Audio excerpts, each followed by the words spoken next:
বছৰীয়া এজন যুৱকৰ মৃতদেহ অতি ৰহস্যজনক অৱস্থাত মহানগৰীৰ এটা এপাৰ্টমেণ্টত উদ্ধাৰ হৈছে পুৱাৰ ভাগত সবিশেষ খবৰ জনাই আছো পুনৰ মহানগৰীত এক ভয়ংকৰ ঘটনা সংঘটিত হৈছে ইটোৰ পাছত হিটো অপৰাধজনিত ঘটনা মহানগৰীত সংঘটিত হ'বলৈ ধৰিছে তাৰ মাজতেই জয়ানগৰ গুৱাহাটীৰ জয়ানগৰ যেটো ইন্দ্ৰপ্ৰস্থ এপাৰ্টমেণ্ট আছে এটো এপাৰ্টমেণ্ট মোৰ পিছফালে আপোনালোকে দেখিছে আৰু মুছৰ ইতিমধ্যে কিছুমান দৃশ্যাংশ আহি পৰিছে আপোনালোকে দেখুৱাম এই ইন্দ্ৰপ্ৰস্থ এপাৰ্টমেণ্টৰ প্ৰথম মহলাৰ ফাৰ্ষ্ট ফ্লোৰৰ 104 যেটো কোঠা আছে তাত 28 বছৰীয়া যুৱকজনৰ নিথৰ দেহ উদ্ধাৰ হৈছে দুজন বন্ধুৰ সৈতে নিখা তাত ৰুমটোত আছিল যুৱকজন আৰু প্ৰায় 2 বজাত এখন বিলাসী বাহনেৰে সেই এপাৰ্টমেণ্টলৈ আহিছিল 28 বছৰীয়া যুৱকজন আৰু তাৰ পাছত পুৱাৰ ভাগত অতি ৰহস্যজনক অৱস্থাত যুৱকজনৰ মৃতদেহ উদ্ধাৰ হ'ল কিন্তু অতি ৰহস্যজনকভাৱে তেওঁৰ লগত থকা দুজন বন্ধুৱে কিন্তু তাৰ পৰা পলায়ন কৰিছে তাৰ পৰা এই ঘটনা অধিক ৰহস্যৰ মাজলৈ সোমাই পৰিছে যে এই যুৱকজনক হত্যা কৰা হ'ল নেকি নে ড্ৰাগছ নে অন্য কিবা ওভাৰডোজ হৈছে নেকি এনেকুৱা ধৰণৰ ঘটনাৰ কাৰণে পুৱাৰ ভাগত যেতিয়া বহু পলমকৈ কাৰণ নিৰাপত্তাৰক্ষীয়ে দেখিছিল যে নিশা 2 বজাত এখন বিলাসী বাহনেৰে এই যুৱকজন দুজন বন্ধুৰ কাষলৈ আহিছিল আৰু পুৱাৰ ভাগত সেই গাড়ীখন পাৰ্কিঙত ৰখাই থোৱা দেখে তাৰ পাছত নিৰাপত্তাৰক্ষীয়ে যেতিয়া চাবলৈ যায় অহা যোৱা কোনো নেদেখে তেতিয়া তেওঁলোকৰ সন্দেহ উপজে বশিষ্ঠ আৰক্ষীক খবৰ দিয়া হয় বশিষ্ঠ আৰক্ষী উপস্থিত হৈ দৰ্জা ভাঙি ৰুমটোৰ ভিতৰত বা সেই এপাৰ্টমেণ্টৰ ভিতৰত 104 যেটো ফ্ল্যাট নম্বৰ আছে তাত এই যুৱকজনৰ মৃতদেহ উদ্ধাৰ কৰা হৈছে পুনৰ জনাইছো গুৱাহাটী মহানগৰীত এটা চাঞ্চল্যকৰ ঘটনা এইটো হৈছে জয়ানগৰৰ ইন্দ্ৰপ্ৰস্থ এপাৰ্টমেণ্ট আৰু এই এপাৰ্টমেণ্টতেই দুজন বন্ধুৰ সৈতে গৈছিল এজন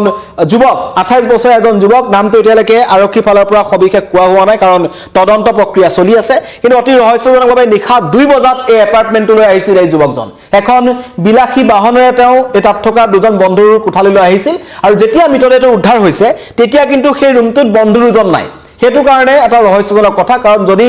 নৰমেল কিবা বা স্বাভাৱিক মৃত্যু হ'লতেন তেন্তে সেই যুৱক দুজনে বা আৰক্ষী খবৰ দিলেহেঁতেন এখন দৰ্জা আপোনালোকে দেখি আছে যুৱকজনক আৰক্ষী খবৰ দিলেহেঁতেন কিন্তু তাৰ বিপৰীতে সেই যুৱক দুজনে এই 28 বছৰীয়া যুৱকজনৰ দুজন বন্ধুৱে তাৰ পৰা পলায়ন কৰিছে তাৰ পৰা এটা কথা স্পষ্ট হয় যে ঘটনাত কিবা নহয় কিবা এটা ৰহস্য সোমাই আছে যুৱকজনক পৰিকল্পিতভাৱে হত্যা কৰা হ'ল নেকি যুৱকজনৰ ঘৰ ক'ত যুৱকজনৰ পৰিচয় সন্দৰ্ভত সকলো আৰক্ষীয়ে তদন্ত কৰি আছে কিন্তু আপোনালোকক প্ৰথমতেই আমাৰ হাতত যি প্ৰাৰম্ভিক তথ্য আহিছে মই আপোনালোক দেখুৱাইছো কেইবাবাৰো তেওঁলোকে নিখাৰ ভাগত এই কোঠাটোৰ পৰা ওলাই গৈছিল বিলাসী বাহনেৰে তেওঁলোকে অহা যোৱা কৰিছিল তেওঁলোকে হয়তো খুৰাৰ পাৰ্টি তাত কৰিব পাৰে কাৰণ আজিৰ তাৰিখত যদি গুৱাহাটী আটাইতকৈ ডাঙৰ সমস্যাটো হৈছে ড্ৰাগছৰ সমস্যা ড্ৰাগছৰ আসক্তি হয়তো হ'ব পাৰে ওভাৰডোজৰ কাৰণে যুৱকজনৰ মৃত্যু হ'ব পাৰে নে অন্য কিবা টকা পইচাৰ লেনদেন হ'ব পাৰে কাৰণ তেখেতৰ যেনেকুৱা ধৰণৰ বিলাসী বাহন আছে যি লাইফষ্টাইল আজি তাৰিখত তেনেকুৱা ধৰণৰ হ'ব পাৰে যে টকাৰ লেনদেনৰ কাৰণেও হত্যা কৰা হ'ব পাৰে কোঠাটোৰ ভিতৰত বাহিৰৰ পৰা বন্ধ কৰা আছিল দুজন যুৱকে দুই বন্ধুৱে যুৱকজনৰ মৃতদেহ ৰুমটোৰ ভিতৰত তলা মাৰি ক'ত পলায়ন কৰিলে সেয়া এতিয়া ৰহস্যৰ আৱৰ্তন আৰু এই যিজন নিৰাপত্তাৰক্ষী আছে তেওঁৰ পৰা যিমানবোৰ তথ্য আৰক্ষীয়ে লৈছে কাৰণ তাত এতিয়া স্নিফাৰ ডগ লৈ গৈছে ফৰেনচিকৰ টিম তাত উপস্থিত হ'ব কিছু সময় পাছতেই বশিষ্ঠ আৰক্ষীয়ে সমগ্ৰ ঘটনাটো তদন্ত কৰিব আৰু এইটো এটা অত্যন্ত ব্যস্ত এলেকা জয়ানগৰ এলেকা য'ত 6 মাইল সংযোগী হ'ব পাৰে বেলতলা গৈ পেলাই পাবগে পাৰে বা এটা অত্যন্ত গুৰুত্বপূৰ্ণ ঠাই কিন্তু এই ঠাইটোত নিখাৰ ভাগত এই ইন্দ্ৰপ্ৰস্থ এপাৰ্টমেণ্টৰ ফাৰ্ষ্ট ফ্লোৰৰ 104 নম্বৰ ৰুমত প্ৰকৃততে কি হ'ল হেতু কিন্তু এতিয়াও ৰহস্যৰ আৱৰ্তত আছে কিন্তু এপাৰ্টমেণ্টৰ যিজন নিৰাপত্তাৰক্ষী আছে যিজন সিকিউৰিটি গাৰ্ড আছে তেওঁ এটা কথা কৈছে যে বিলাসী বাহনেৰে অহা যোৱা কৰা দেখিছিল নিখা 2 বজাত এই যুৱকজন যিজনৰ মৃতদেহ উদ্ধাৰ হৈছে নিখা 2 বজাত এই বন্ধুৰ ৰুমলৈ আহিছিল কি কাৰণত বন্ধু ৰুমলৈ আহিছিল সেয়া এতিয়া ৰহস্যৰ আৱৰ্তত আছে আৰক্ষীয়ে সকলোবোৰ কথা জনোৱা নাই কাৰণ ৰুমৰ ভিতৰলৈ আৰক্ষী সোমাই গৈছে এখন দৰ্জা আপোনালোকে দেখিছে এই দৰ্জাখন ভঙাৰ পাছতেই ৰহস্যজনক অৱস্থাত উদ্ধাৰ হৈছে প্ৰথমতে সন্দেহ প্ৰকাশ কৰা হৈছিল যে যুৱকজনে চৰম পন্থা বাছি লৈছে তেখেতে আত্মহনন কৰিছে কিন্তু সন্দেহ উপৰিছে মানুহৰ কাৰণ দুজন বন্ধুৱে যেতিয়া পলায়ন কৰিছে তেওঁলোক ক'ত আছে তেওঁলোকক সোধা পোছা কৰিলে প্ৰকৃত তথ্য পোহৰলৈ আহিব বিশেষকৈ গুৱাহাটী মহানগৰীত পঢ়িবলৈ অহা বাহিৰৰ একাংশ যুৱকে আজিৰ তাৰিখত এই ড্ৰাগছ এনেকুৱা ধৰণৰ কিছুমান মাৰাত্মক ব্যাধিৰ গাখত তেওঁলোক পৰিছে যাৰ পৰিণতিত এনেকুৱাবোৰ ঘটনা গুৱাহাটী মহানগৰীত একেবাৰে সুলভ হৈ পৰিছে পুনৰবাৰ জনাইছো আমাৰ লগত লাইভত জড়িত হোৱা নতুনকৈ যিসকল লাইভত জড়িত হৈছে তেওঁলোকক জনাই আছো যে গুৱাহাটী মহানগৰীত এটা এপাৰ্টমেণ্টত এজন 28 বছৰীয়া যুৱকৰ মৃতদেহ উদ্ধাৰ কৰা হৈছে অতি ৰহস্যজনক অৱস্থাত উদ্ধাৰ কৰা হৈছে কিছু সময় পিছতে আমি যুৱকজনৰ পৰিচয় উদ্ধাৰ কৰিবলৈ সক্ষম হ'ম সবিশেষ তথ্য লাভ কৰিম কিন্তু জনাইছো যোনটো এপাৰ্টমেণ্টত উদ্ধাৰ হৈছে সেইটো হৈছে ইন্দ্ৰপ্ৰস্থ এপাৰ্টমেণ্ট যেটো আছে জয়ানগৰত কোনোবা যদি এনেকুৱা ব্যক্তি আছে যাৰ পৰিয়ালৰ মানুহ বা পৰিয়ালৰ যুৱক এনেকুৱা ডেকা লৰা 28 বছৰীয়া কোনোবা যদি নিৰুদ্দেশ হৈ আছে কাৰোবাৰ যদি ফোন অফ হৈ আছে তেন্তে যোগাযোগ কৰিব পাৰে ইন্দ্ৰপ্ৰস্থ এপাৰ্টমেণ্টত কিন্তু এটা মৃতদেহ উদ্ধাৰ হৈছে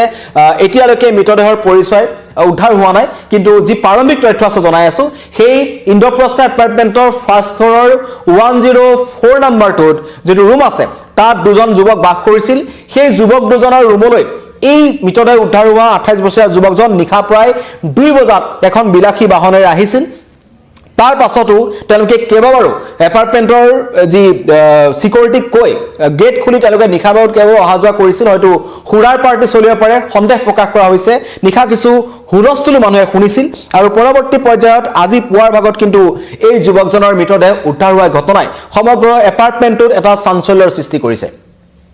বিগত 6-7 মাহত যদি চাবলৈ যাওঁ এনেকুৱা ধৰণৰ ঘটনা প্ৰায় 12টাতকৈ অধিক ঘটনা সংঘটিত হৈছে যুৱতীৰ মৃতদেহ উদ্ধাৰ হৈছে অভাৰডোজৰ কাৰণে মৃত্যু হৈছে বুলি সন্দেহ প্ৰকাশ কৰা হৈছে একাংশ অবৈধ সম্পৰ্কৰ কাৰণে কাৰোবাক হত্যা কৰা হৈছে ড্ৰাগছৰ গাখত পৰি কোনোবাই কাৰোবাক মাৰি পেলাইছে টকাৰ কাৰণে মাৰি পেলাইছে কিন্তু এইজন যুৱকৰ ক্ষেত্ৰত প্ৰকৃততে কি হ'ল সেয়া এতিয়াও ৰহস্যৰ আৱৰ্তত আছে কাৰণ এই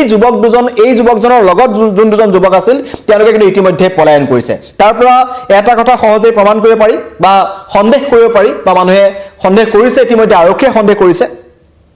যে সেই তিনিজন যুৱকৰ মাজত কিবা এটা মতানৈক্য হৈছিল মতানৈক্যৰ ফলত যুৱকজনক হত্যা কৰা হ'ল নতুবা তেওঁলোকে তাত কিবা ড্ৰাগছ বা অন্য ধৰণৰ কিবা লৈছিল যাত অভাৰডোজত যুৱকজনৰ মৃত্যু হৈছে তৃতীয়তে পৰিকল্পিতভাৱে যুৱকজনক মাতি আনি হত্যা কৰা হৈছে নেকি টকাৰ লেনদেনৰ কথা আছে নেকি তেনেকুৱা ধৰণৰ ঘটনা হ'ব পাৰে আৰু আৰক্ষী তাত ইতিমধ্যে উপস্থিত হৈছে আৰক্ষী উপস্থিত হৈ তন্ন কৰি সেই ৰুমটোৰ ভিতৰত থকা সামগ্ৰীসমূহ তেওঁলোকে পৰীক্ষা কৰিছে বশিষ্ঠ আৰক্ষীৰ লগত ফৰেনচিকৰ টিম যাব কিন্তু ৰহস্যৰ আৱৰ্তত আছে দুই বন্ধুৰ ভূমিকা তেওঁলোকে প্ৰকৃততে নিখাটো তাত কৰিলে কি সেয়া এতিয়াও ৰহস্যৰ আৱৰ্তত আছে 28 বছৰীয়া এজন যুৱকৰ মৃতদেহ উদ্ধাৰ হৈছে গুৱাহাটী মহানগৰীত এয়া হৈছে গুৱাহাটী মহানগৰীৰ বৰ্তমানৰ পৰিৱেশ য'ত অতি ৰহস্যজনক ঘটনা কিছুমান সংঘটিত হৈ আহিছে পুনৰ গুৱাহাটীৰ এটা এপাৰ্টমেণ্টত জনাই আছো জয়ানগৰৰ যেটো ইন্দ্ৰপ্ৰস্থ এপাৰ্টমেণ্ট আছে ইন্দ্ৰপ্ৰস্থ এপাৰ্টমেণ্টৰ ফাৰ্ষ্ট ফ্ল'ৰৰ 104 যেটো ৰুম আছে তাত এই যুৱকজনৰ মৃতদেহ উদ্ধাৰ হৈছে আৰু তেখেতৰ মৃতদেহ যি ধৰণত আছে যেনেকৈ মৃতদেহটো পৰি আছে প্ৰথমতে সন্দেহ কৰা হৈছিল যে যুৱকজনে আত্মহত্যা কৰিছে সুইচাইড কৰিছে তেখেতে বা চৰম সিদ্ধান্ত বাছি লৈছে প্ৰথমতে এটো সন্দেহ কৰা হৈছিল কিন্তু বাহিৰৰ পৰা যিখন দৰ্জা মৰা আছে সেই অৱস্থাত যি দুজন বন্ধু তেওঁৰ লগত আছিল তেওঁলোকে সেই দৰ্জাখন মাৰি নিশা ভাগতে পলায়ন কৰা বুলি সন্দেহ কৰা হৈছে তাৰ পৰিপ্ৰেক্ষিতত এটা কথা স্পষ্ট হৈ পৰিছে যে হয়তো যুৱকজনক হত্যা কৰা হৈছে তাৰ অন্তৰালত ড্ৰাগছ থাকিব পাৰে তাৰ অন্তৰালত টকা থাকিব পাৰে বা অন্য কিবা কাৰণ থাকিব পাৰে সেয়া উদ্ঘাটন কৰিব বশিষ্ঠ আৰক্ষীয়ে তদন্ত কৰি আছে ইতিমধ্যেই বশিষ্ঠ আৰক্ষী এটা দল তাত উপস্থিত হৈছে তন্ন কৰি ৰুমটো পৰীক্ষা কৰিছে মৃতদেহ উদ্ধাৰ কৰিব স্নিফাৰ ডগ অনা হৈছে তাৰ পাছতে মৰণোত্তৰ পৰীক্ষাৰ কাৰণে প্ৰেৰণ কৰিব আৰু কিছু সময় পিছতে আমি সেই মৃত যুৱকজনৰ যি পৰিচয় আছে সেইটো উদ্ধাৰ কৰিম কিন্তু আৰক্ষী এতিয়ালৈকে সংবাদ মাধ্যম বা কাকো জনোৱা নাই যুৱকজনৰ পৰিচয় কিন্তু এই মুহূৰ্তত জনাইছো গুৱাহাটী মহানগৰীত পুনৰ এক ৰহস্যজনক ঘটনা এটা এপাৰ্টমেণ্টৰ এটা কোঠাৰ ভিতৰত এজন যুৱকৰ নিথৰ দেহ উদ্ধাৰ হৈছে প্ৰথমতে সন্দেহ কৰা হৈছিল এয়া আত্মহত্যা কিন্তু নহয় এয়া হত্যা হ'ব পাৰে বুলি সন্দেহ কৰা হৈছে কাৰণ তেওঁৰ লগত দুজন বন্ধু আছিল আৰু সেই বন্ধু দুজনে কিন্তু এতিয়া পলায়ন কৰিছে ঠাই হৈছে মহানগৰীৰ জয়নগৰৰ ইন্দ্ৰপ্ৰস্থ এপাৰ্টমেণ্ট ধন্যবাদ